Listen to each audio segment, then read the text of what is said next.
কি মর্মান্তিক, কি হৃদয় বিদারক একটি ঘটনা। বাংলাদেশ ক্রিকেটের জন্য একটি কালো দিন, এমন একটি দিন আসবে সেটি মনে হয় কেউ চিন্তাও করতে পারেননি।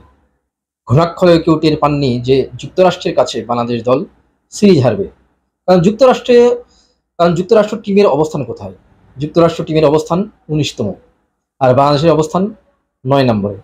বাংলাদেশ দল যে খুব ভালো অবস্থানে রয়েছে সেটি নয়, কিন্তু যুক্তরাষ্ট্রের কাছে যুক্তরাষ্ট্র তো আরও খারাপ অবস্থানে।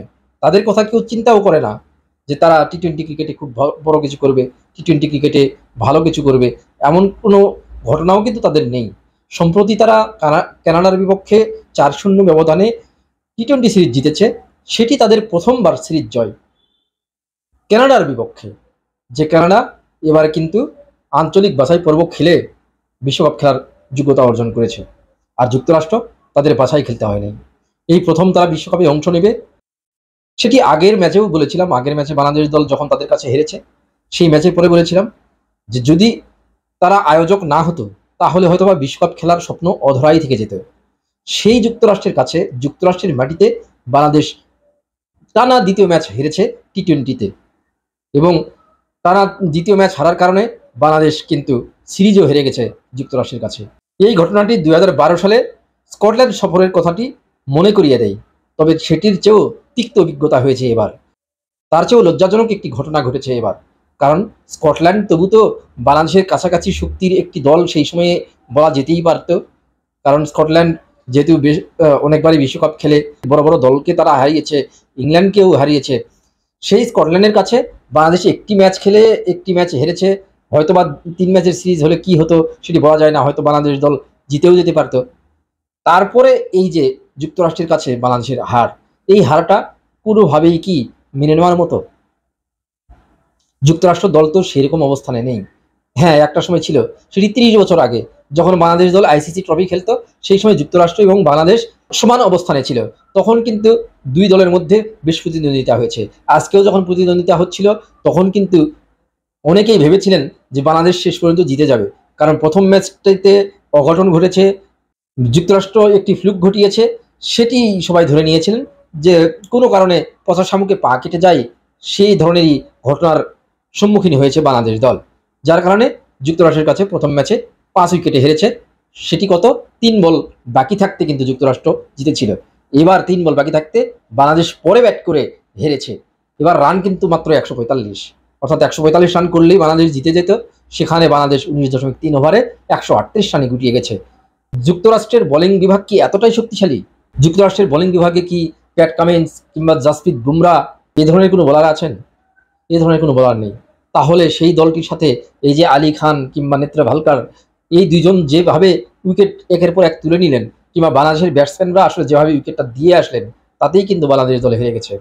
শেষ ১৯ বলে বাংলাদেশের ২১ রান প্রয়োজন, তখন ৫টি উইকেট বাংলাদেশের ছিল, এবং তখনও ক্রিজে ছিলেন কিন্তু সাকিব আল হাসানের মতো একজন বিশ্বসেরা অলরাউন্ডার, যিনি ২৩ বলে ৩০ রান করেছেন আজকে। তার উপরে সবার কিন্তু ভরসা ছিল তিনি ম্যাচ জিতিয়ে বাংলাদেশকে লজ্জার হাত থেকে বাঁচাবেন, কিংবা সহজেই বাংলাদেশ দল জিতে যাবে।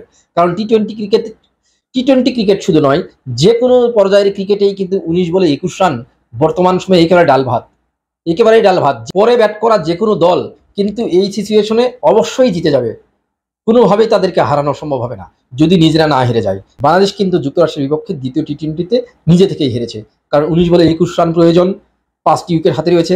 সাকিব আল হাসান, জাকির আলী, অনেক রিশাদ হোসেনের মতো ব্যাটসম্যানরা কিন্তু তখনও আছেন। সেই দলটি শেষ পর্যন্ত ১৪ রান করতে পেরেছে, ৫টি উইকেট হারিয়েছে ১৬ বলের মধ্যে। এ এক আশ্চর্য ঘটনা, এ এক বিস্ময়কর ঘটনা। এভাবে যে ম্যাচ হারা যায় সেটি কিন্তু বাংলাদেশ দল দেখিয়েছে যে এভাবে ম্যাচ হারা যায়। আর সেই কারণে বাংলাদেশ প্রথমবারের মতো যুক্তরাষ্ট্রের বিপক্ষে যুক্তরাষ্ট্রের মাটিতে দ্বিপাক্ষিক সিরিজ খেলতে নেমে ২-০ ব্যবধানে পিছিয়ে থেকে সিরিজ হেরে গেছে। টানা ২ ম্যাচ বাংলাদেশ দল হেরেছে।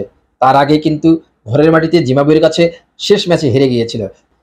তার মানে বাংলাদেশ দল টানা ৩ ম্যাচ হেরেছে র্যাঙ্কিংয়ে নিজেদের যে পিছিয়ে থাকা দলগুলোর কাছে।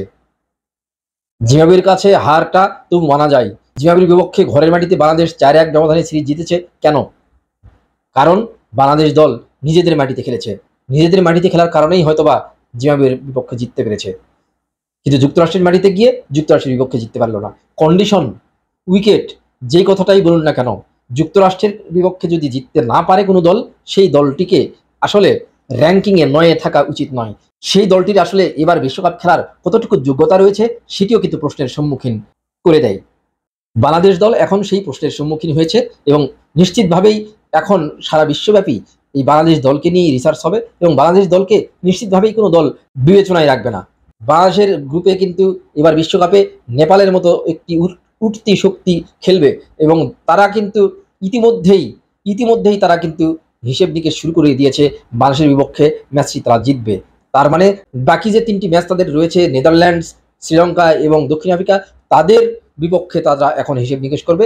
বাংলাদেশকে হয়তোবা হিসেব নিকেশের বাইরেই রাখবে, কারণ তারা এটি ইতিমধ্যেই গ্রিন সিগন্যাল দিয়ে রেখেছে, গ্রিন টিক মার্ক দিয়ে রেখেছে যে বাংলাদেশের বিপক্ষে তারা জিতবে।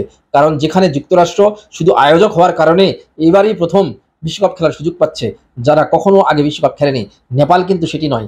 নেপাল কিন্তু এশিয়ান অঞ্চলে ফাইট করে বাছাই পর্ব খেলে তারপরে কিন্তু বিশ্বকাপে ঠাঁই করে নিয়েছে এবং সম্প্রতি তারা ঘরের মাটিতে ওয়েস্ট ইন্ডিজ এ দলের বিপক্ষে খেলেছে, যেখানে আন্তর্জাতিক ক্রিকেট খেলা, জাতীয় দলে খেলা অনেক ক্রিকেটারই কিন্তু ওয়েস্ট ইন্ডিজ এ দলের হয়ে সেই সিরিজটি খেলতে গিয়েছিলেন।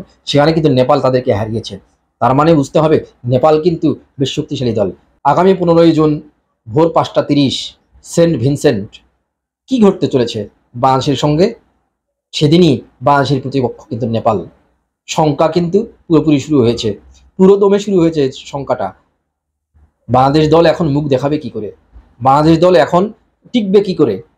হয়তো পরবর্তী ম্যাচটি বাংলাদেশ জিততে পারে, সেই সম্ভাবনা রয়েছে, কিন্তু টানা 2 ম্যাচ যুক্তরাষ্ট্রের কাছে হারার পরে সেই বিশ্বাসটাও কিন্তু বাংলাদেশ দলের মধ্যে নেই এবং বাংলাদেশের ক্রিকেটারদের মধ্যেও আমার মনে হয় না যে সেই বিশ্বাসটুকু রয়েছে।